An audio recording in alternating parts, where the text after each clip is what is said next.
no Evangelho de João. Evangelho de João, no capítulo 2. Alguém solta meu tempo aí, já está rolando. Que conste nos autos que eu comecei 19:1 e não 19, que o tempo é curto. João 2, do 1 em diante, vamos ler juntos 11 versículos, diz assim: No terceiro dia, houve um casamento em Caná da Galileia. A mãe de Jesus estava ali. Jesus e seus discípulos também haviam sido convidados para o casamento.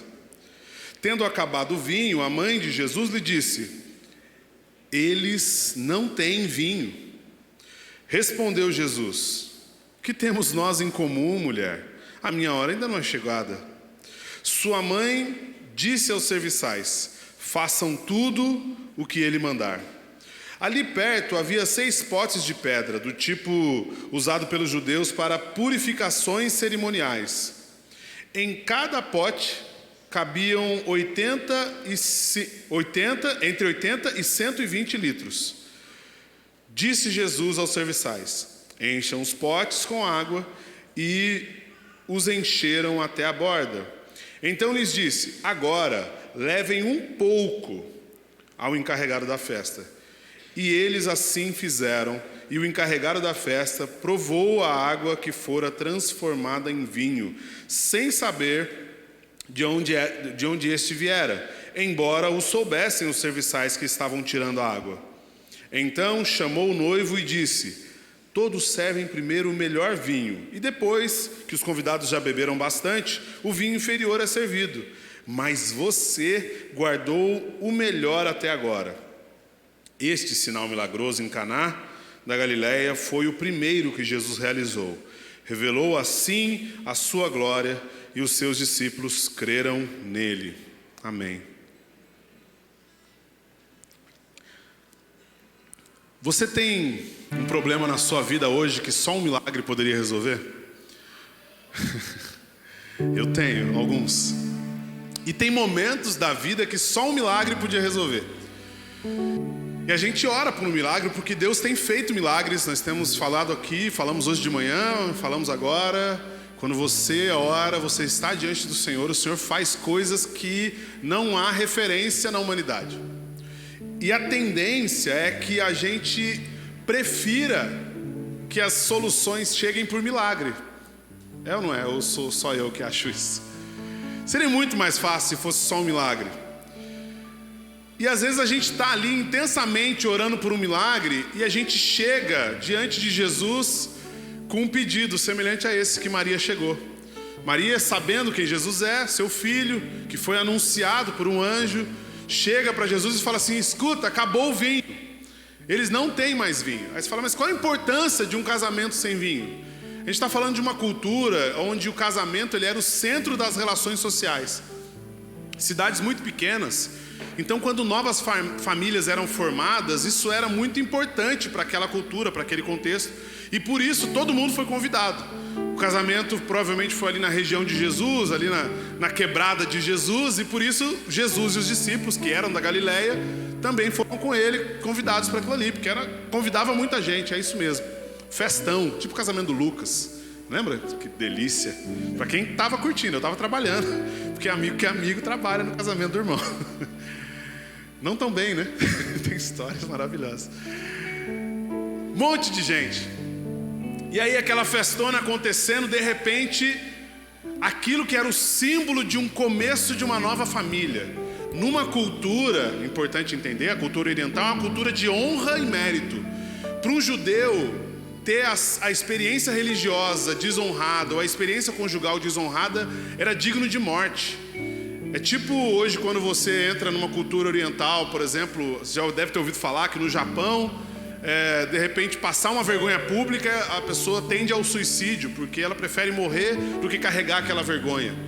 Nesse mesmo contexto, a vergonha, o fracasso de uma celebração conjugal gerava essa pressão social no casalzinho ali que estava celebrando o seu matrimônio. Então era um problema muito sério, não era qualquer coisa. E essas pessoas estavam ali e o mal já tinha atingido eles e eles nem tinham percebido. Provavelmente os noivos só iam descobrir que tinha acabado o vinho um tempo depois. Mas alguém percebeu que acabou o vinho e alguém sabia aonde buscar socorro. E é muito importante que a gente ande com gente que saiba aonde buscar socorro. Maria sabia que Jesus podia resolver. Mas qual não é a surpresa quando Maria chega para Jesus e ele fala: oxe, meu turno ainda não começou. Alguém pode achar que essa expressão de Jesus foi grosseira e a gente vai ficar horas debatendo aqui a educação de Jesus no trato com a sua mãe, porque lá em casa eu tinha que falar senhora no começo e no fim da frase. Tem isso, já vi essas discussões. Cadê a Tabata? Sempre acha que Jesus sempre implica com essa frase, né? Mas Jesus não foi grosseiro, Jesus foi claro. Ele disse assim: ainda não é minha hora de começar a fazer o que é sobrenatural.